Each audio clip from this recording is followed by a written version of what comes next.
বাংলাদেশের সিনেমার ইতিহাসে নতুন রেকর্ডের পথে শাকিব খানের বরবাদ।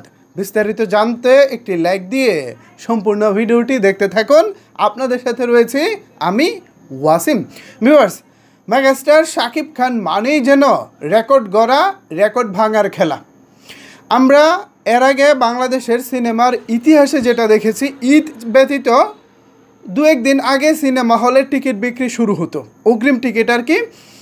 কিন্তু এবার সেই রেকর্ডটা ভেঙে ঈদ ফেস্টিভ্যালে নতুন ইতিহাস গড়তে চলেছে শাকিব খানের বরবাদ। নারায়ণগঞ্জের সিনেস্কোপ সিনেমা হলে ঈদের 4 দিন আগে থেকেই বরবাদের টিকিট বিক্রি শুরু। এটা আমি আমার বয়সটা প্রায় 28+, এতটুকু বয়সে সিনেমা দেখি প্রায় 20 বছর হয়। সেই 8 বছর বয়স থেকে আমি সিনেমা দেখি, অনেক ছোট থেকেই দেখি। সো এই 8 বছর বয়সে না এই 20 বছর বয়সে না আমি আসলে কখনোই দেখি নাই। আমি আপ্লুত হয়ে গেছি ঘটনাটা দেখে। 4 দিন আগে থেকে ঈদের সিনেমার টিকিট বিক্রি শুরু, তাও সেটা মেগাস্টার শাকিব খানের। অন্যদিকে সিনেমা হল মালিকরা যেভাবে বরবাদের জন্য দৌড়ঝাঁপ শুরু করে দিয়েছেন, যে কোনো মূল্যেই হোক বরবাদ তাদের লাগবেই। অলরেডি অনেকগুলো হল মালিকদের সাথে কথা বলেছি, তারা একটি কথাই বারবার বলতেছে, ভাই রেন্টাল টাকা কোনো বিষয় না, আমার সিনেমা হলে শাকিব খানের সিনেমা লাগবে। আমি জিজ্ঞেস করলাম কারণ কি ভাই, অনেক নায়কই তো আছে, শাকিব খান কেন? তখন তারা বলতেছে যে ভাই কী করবো বলেন, শাকিব খান তো এমনিতে আমাদের প্রথম পছন্দ।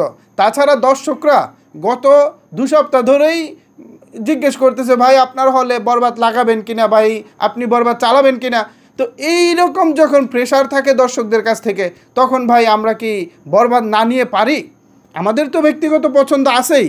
আর দর্শকরা যখন হলে এসে ঘুরে যায়, দর্শকরা বারবার জিজ্ঞেস করে, তাও কম দর্শক না, প্রতিদিন 50, 60, 100 জন দর্শক যখন জিজ্ঞেস করতে আসে, এটা তো ভাই একটা মিরাকল ব্যাপার।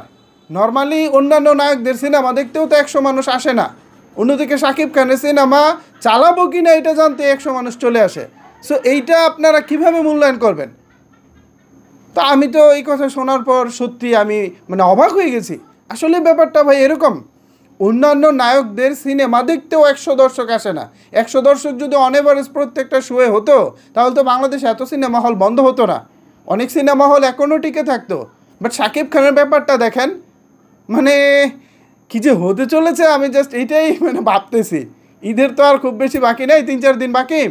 তো সেই জায়গা থেকে ঈদের দিন সকাল 10টা থেকে অনেক সিনেমা হলে মর্নিং শো শুরু হয়। আমি বুঝতেছি ব্যাপারটা আসলে কোন পর্যায়ে যাবে। দারুণ কিছুই হোক, দারুণ কিছুই হতে চলেছে। বাংলা সিনেমায় টিকিট বিক্রির দিক থেকে অগ্রিম রেকর্ড গড়তে চলেছে শাকিব খানের বরবাদ। আশা করি সিনেমা মুক্তির পর ব্যবসায়িক সফলতার দিক থেকেও নতুন একটা মাইলস্টোন সেট করবে বরবাদ। সো ভিউয়ার্স, এ বিষয়ে যদি আপনাদের কোনো কিছু বলার থাকে, তাহলে অবশ্যই সেটি নিচের কমেন্ট বক্সে জানাতে পারেন। ধন্যবাদ সবাইকে এতক্ষণ আমার সাথে থাকার জন্য।